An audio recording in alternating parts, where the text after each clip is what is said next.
여러분 안녕하세요. 네, 2022년 11월 5일 26차 어원 활동에 오신 여러분들 진심으로 환영합니다.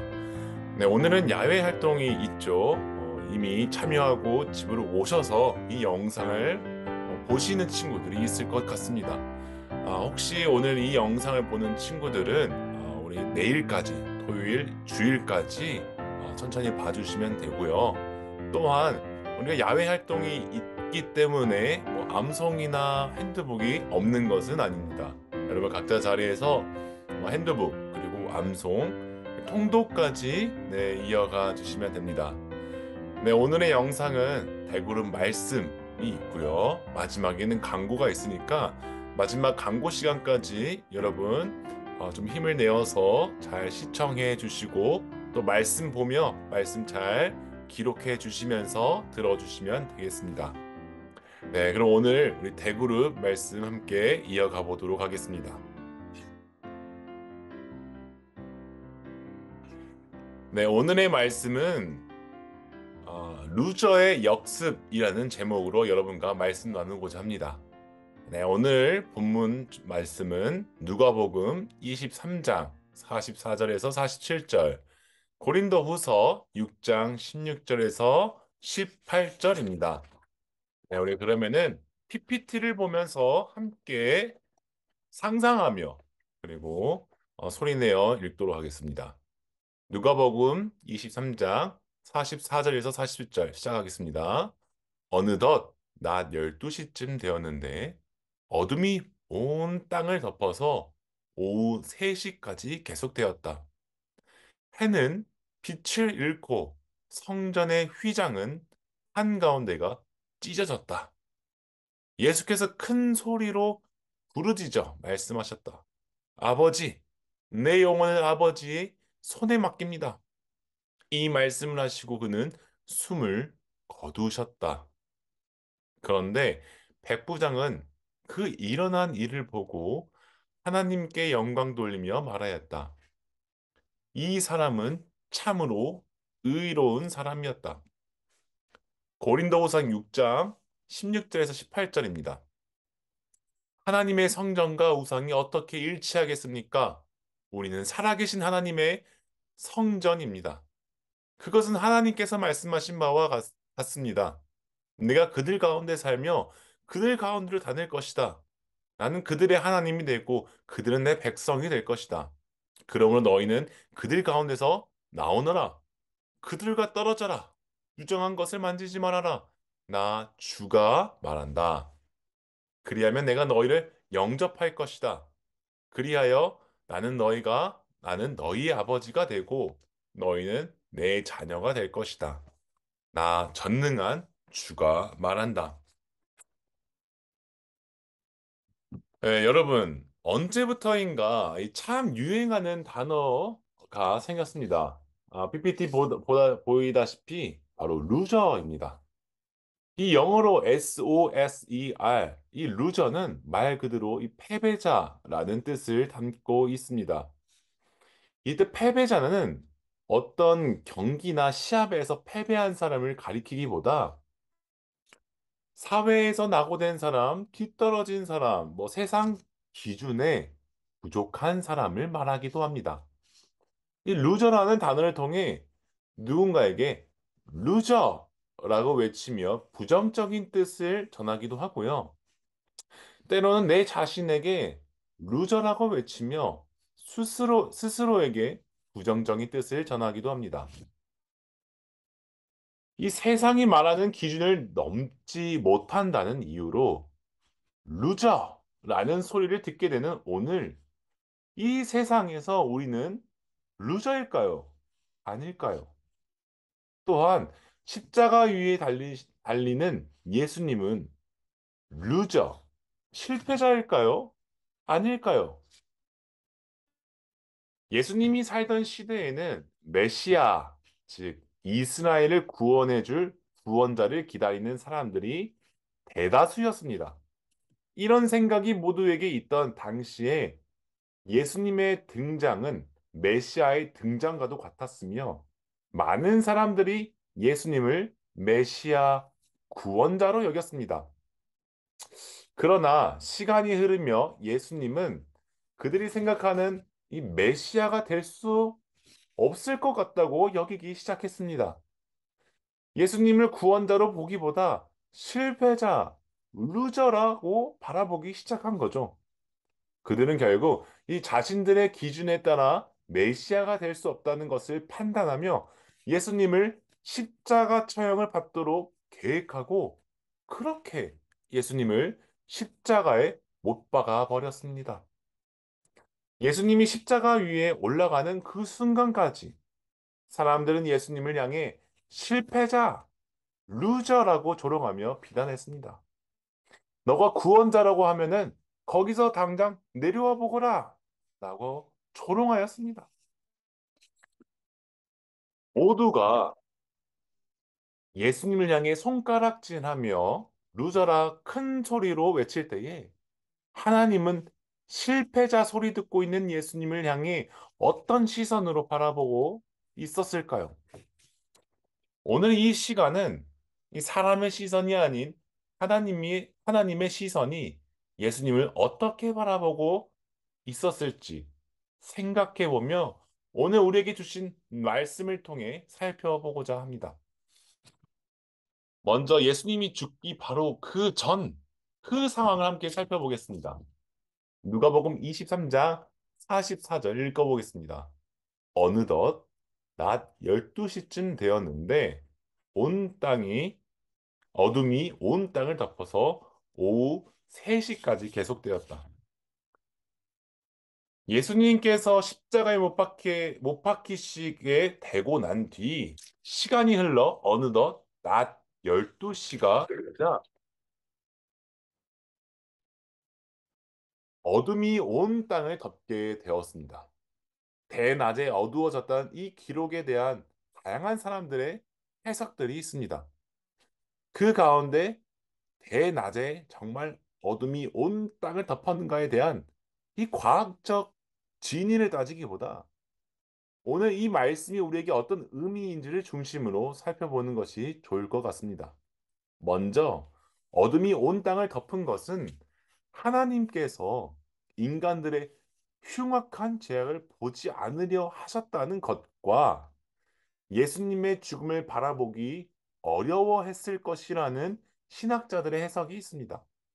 하나님조차 자신의 아들 예수가 십자가 위에서 고통받으며 죽어가는 것을 바라보기 정말 어려웠을 것입니다.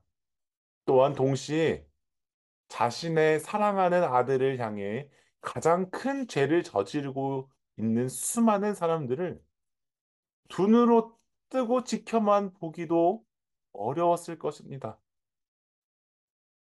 그저 바라만 봐야 하는 그 고통과 슬픔, 그리고 어쩌면 분노 가운데서 더 이상 보기 어려운 나머지 하나님은 그 시선을 거두고자 어둠을 온 땅에 내리셨을 수도 있겠다라는 생각이 듭니다. 또 다른 하나는 어리석은 이스라엘 백성들의 눈먼 상태를 깨우치기 위한 하나님의 행동이라는 해석입니다. 스스로 찬빛이라 소개하신 예수님은 이스라엘 백성에게 빛이 되어 주셨습니다. 그러나 이스라엘 백성은 빛 대신 예수님을 결국 십자가 위에 죽게 함으로 그 빛을 잃어버리게 된 것입니다. 그들은 어리석게도 스스로 빛을 저버린 것입니다.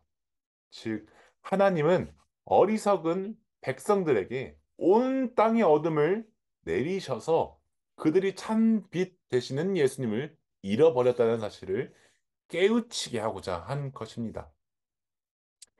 십자가에 달리신 예수님 밑에서 이 어둠을 보며 누군가는 가슴 아파하고 있는 하나님을 생각하며 또한 참빛 되신 예수님이 곁을 떠났다는 사실을 깨달았을 것입니다.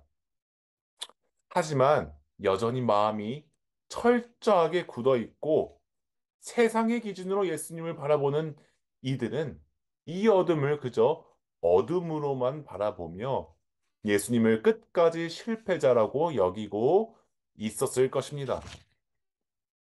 다음으로 누가복음 23장 또한 45절을 이어서 또 읽어보겠습니다. 해는 빛을 잃고 성전의 휘장은 한가운데가 찢어졌다. 온 땅에 어둠이 깔려 있을 때에 성전의 휘장이 한가운데가 찢어지는 상황이 일어났습니다. 해가 빛을 잃어 어둠이 깔린 것도 신기한 일인데, 세로 18m, 가로 9m짜리의 엄청 두꺼운 이 휘장이 한순간에 찢어지게 된 것입니다. 이 휘장이 찢어진 이 사건에도 우리가 다양한 의미를 살펴볼 수가 있습니다. 이 성전 안에는 성소와 지성소로 이 구역이 구분이 됩니다. 이 사진에 보다시피 이 성전의 한쪽은 성소, 하나님께 제사드리고 예배드리는 곳이고, 저기 보이는 빨간색 뒤에 있는 공간은 지성소라고 해서 대제사장만 1년에 한 번 들어가서 하나님을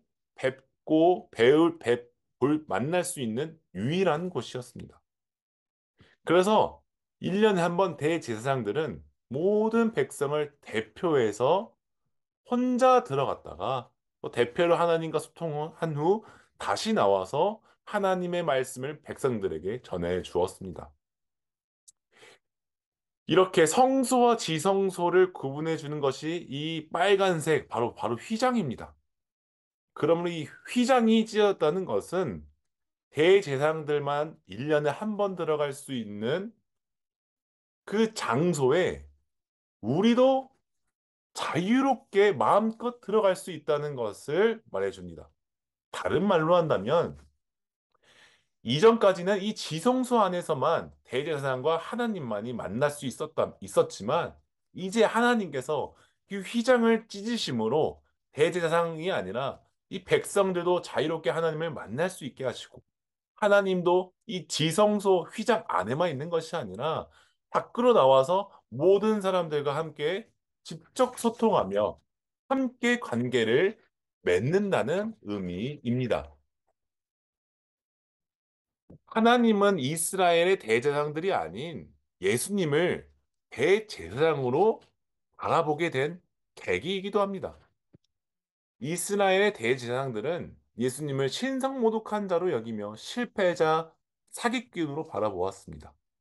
하지만 하나님은 오히려 이제 예수님을 실패자로 바라봤던 대제사장들을 더 이상 신뢰하지 아니하고 십자가 위에서 자신의 하나님의 뜻을 이루어낸 그 예수를 대제사장으로 여기시며 바라보시겠다는 것입니다. 이 십자가 위에서 죽으신 예수님은 그 위에서 대제사장 역할을 다함으로 우리의 죄를 사함받게 하시고, 우리가 하나님을 직접 찾아뵙고 기도드리며 찬양하며 교제할 수 있도록 해낸 것입니다. 세상의 눈, 이스라엘 대제사장들과 바리새인들의 눈으로 보면 예수님은 비록 십자가에 위에서 죽으신 실패자였지만, 이 하나님의 눈으로 본다면 예수님은 십자가 위에서 우리의 죄를 다 사하게 해준 대제사장의 역할을 책임감 있게 해낸 자, 구원자, 승리자였습니다. 자, 우리 또 누가복음 23장 47절 읽어보겠습니다. 그런데 백부장은 그 일어난 일을 보고 하나님께 영광을 돌리며 말하였다. 이 사람은 참으로 의로운 사람이었다. 십자가 위에 계신 예수님, 그러니까 십자가 위에 계신 그 예수님 바로 밑에서 예수님을 처음부터 마지막까지 바라보고 있던 한 사람이 있었습니다. 그 사람은 여기 사진에 보이는 이 군인, 그러니까 이 군인을 다스리는 대장, 백부장이었습니다. 그는 처음 예수님을 보았을 때 예수님은 세상의 법으로 죄인이었으며 이스라엘 사람들에게 루저 실패자라는 소리를 듣고 있었을 때의 예수님을 바라본 것입니다. 실패자 예수님을 처음부터 지켜본 이 백부장은 어두워진 하늘 아래에서 예수님의 죽음을 지켜보다가 결국 예수님은 실패자가 아니라 의로운 사람, 죄인이 아니라 무죄의, 죄가 없는 사람이라는 것을 깨닫게 되었습니다. 이 백부장에게 예수님은 더 이상 실패자, 루저가 아니라 의로운 사람, 즉 위너, 승리자, 구원자였습니다. 백부장은 하나님의 존재를 잘 알지 못하였지만 예수님의 죽음을 보면서 심지어 하나님께 영광을 돌리기까지 하였습니다. 백부장은 도대체 그 어둠 속에서 무엇을 바라보았던 것일까요? 아마 이 백부장은 이 십자가 위에 계신 예수님을 볼 때 세상의 시선으로 예수님을 바라보지 아니하고 하나님의 시선으로 예수님을 바라보았기 때문에 예수님의 참된 예수님을 바라본 거고 예수님을 보내신 하나님을 바라볼 수 있게 되었던 것입니다. 그렇게 예수님께 하나님께 영광 돌릴 수 있었고 예수님을 향해 의인이라 고백할 수 있었던 것입니다.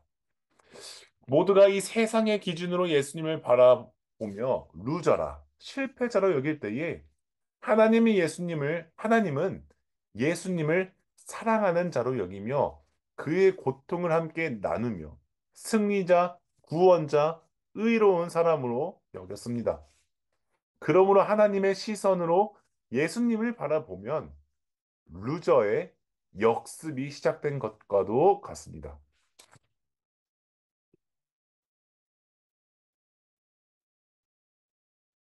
왜냐하면 이스라엘 백성들은 실패자 예수님이 죽음으로 다 끝난 것처럼 생각하고 있었겠지만 실상 예수님의 죽음은 곧 예수님이 하나님께서 사랑하는 아들이라는 사실을 알렸으며 참빛이라는 사실을 알렸으며 대제사장이라는 사실을 알렸으며 모든 백성의 죄를 사하는 구원자라는 사실을 알리는 시점이 되었기 때문입니다. 그렇게 우리는 예수님을 향해서 루저의 역습이 시작되었다라고도 표현해 볼 수 있을 것 같습니다. 백부장이 하나님의 시선으로 예수님을 바라보았듯이 이제 우리가 예수님을 하나님의 시선으로 바라보아야 합니다. 어둠이 깔린 곳에서 찬빛 예수님을 바라보고 휘장이 찢어진 사이로 우리가 성전이 되어 예수님을 바라보아야 합니다. 자, 이제 마지막 말씀을 여러분과 함께 나눠보고자 합니다. 고린도후서 6장 16절에서 18절입니다. 마지막 말씀인 만큼 중요하니 함께 읽도록 하겠습니다. 시작. 하나님의 성전과 우상이 어떻게 일치하겠습니까? 우리는 살아계신 하나님의 성전입니다. 그것은 하나님께서 말씀하신 바와 같습니다. 내가 그들 가운데서 살며 그들 가운데로 다닐 것이다. 나는 그들의 하나님이 되고 그들은 내 백성이 될 것이다. 그러면 너희는 그들 가운데서 나오너라. 그들과 떨어져라. 부정한 것을 만지지 말아라. 나 주가 말한다. 그리하면 내가 너희를 영접할 것이다. 그리하여 나는 너희 아버지가 되고 너희는 나의 자녀가 될 것이다. 나 전능한 주가 말한다. 아멘.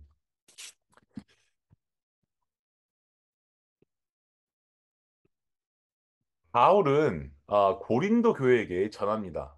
우리는 살아계신 하나님의 성전이다. 하나님께서 우리 가운데 살며 우리 가운데로 다닐 것이며 우리의 하나님이 되어 주시고 우리는 하나님의 백성이 될 것이다. 예수님께서 이 십자가 위에서 죽으심으로 우리의 모든 죄를 사하여 주셨을 때에 성전의 휘장은 찢어졌습니다. 하나님은 이제 예수님의 십자가 사건을 시작으로 건물의 성전에서 죄를 고백하고 회개하는 것이 아니라 하나님의 아들 예수님께서 모든 죄를 사하여 주셨고, 그러므로 우리 모두를 하나님의 백성, 하나님의 자녀가 되게 해주시고, 백성 되게 해주시고, 더 나아가 하나님이 거할 수 있는 성전이 되게 하여 주셨습니다. 우리 안에 거하실 것을 약속하여 주셨습니다. 세상 사람들이 누가 뭐래도 우리의 존재는 이제 하나님이 거하실 거룩한 성전이 되었습니다. 하나님은 우리 안에 있는 순간 우린 더 이상 루저도 실패자도 될 수 없습니다. 왜냐하면 하나님과 함께하는 우리는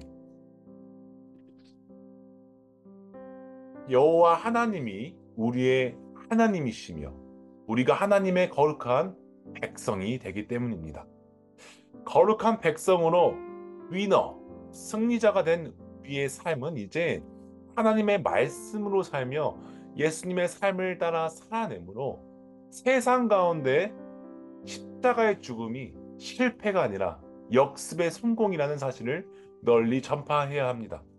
십자가 위에 돌아가신 그 예수님의 말씀대로 살아가며 그 말씀을 전할 때에 세상은 우리를 향해 똑같이 실패자라고 손가락질할 수도 있습니다.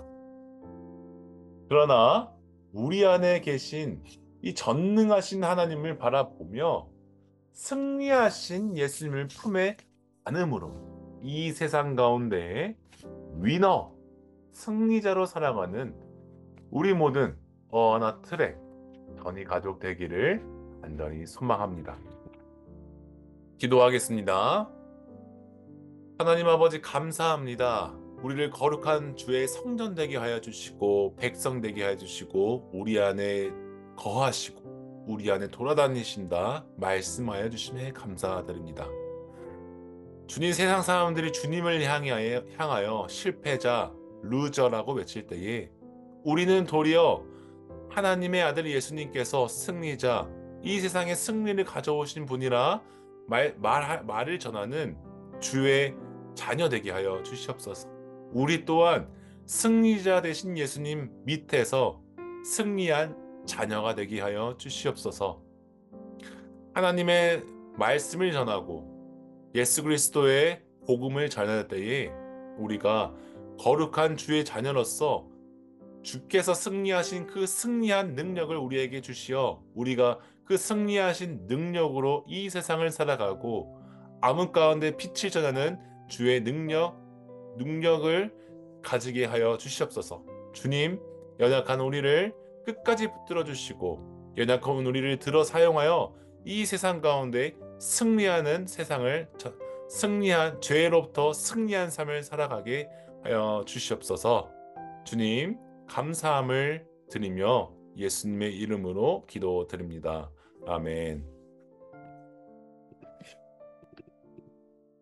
오늘 이 시간 마지막으로 광고 전하도록 하겠습니다. 네. 다음 주 11월 10일 토요일은 비대면 활동입니다. 다음 주는 이 어하나 본부에서 교사 수련회가 있어서 지방으로 1박 2일 금요일 토요일 저희가 수련회를 진행합니다. 그래서 다음 주 역시 오늘과 같이 유튜브 영상으로 업로드 하도록 하겠습니다. 암송 및 핸드북 성경 통독은 진행됩니다. 각자의 자리에서 진행됩니다. 조금 기뻐하실 만한 사안 내용으로는 우리 트랙 같은 경우는 오늘 통독이 없습니다. 그 전이는 아가서 1장에서 8장까지 있습니다. 네, 핸드북 오늘 4-5가 그리고 전이는 2-10가입니다. 아직 암송 안 한 친구, 핸드북 안 한 친구는 주일까지 잘 맞춰주시길 부탁드리겠습니다. 그리고 저희가 어하나 에세이가 있죠. 네, 전이는 사무엘상 하 추가되었고요. 우리 트랙은 갈라디아서, 데살로니가 전후서, 디도서까지 추가되었습니다. 네, 이상으로 우리 광고까지 마쳤습니다. 네, 오늘 외부 활동 어둠 속의 대화 여러분 잘 갔다 오셨나요? 어둠 속의 대화는 다른 사람들에게 어떤 내용인지 사실 정확히 가르쳐 주면 안 돼요. 왜냐하면은 스포 내용이 있기 때문에 여러분들 각자 깊이 묵상하고 누군가에게 말하고 싶을 때에 여러분들이 느낀 것을 하나님과 소통하며 예수님과 대화함으로 그냥 말하고 싶은 욕구를 좀 풀어봤으면 좋겠습니다. 네, 오늘 여러분들에게 좋은 시간 되었기를 바라며 앞으로도 또 좋은 시간, 기회가 있다면 함께 나눠보도록 하겠습니다. 자, 그럼 오늘 이것으로 26주차 어원 활동을 마치도록 하겠습니다. 감사합니다. 안녕.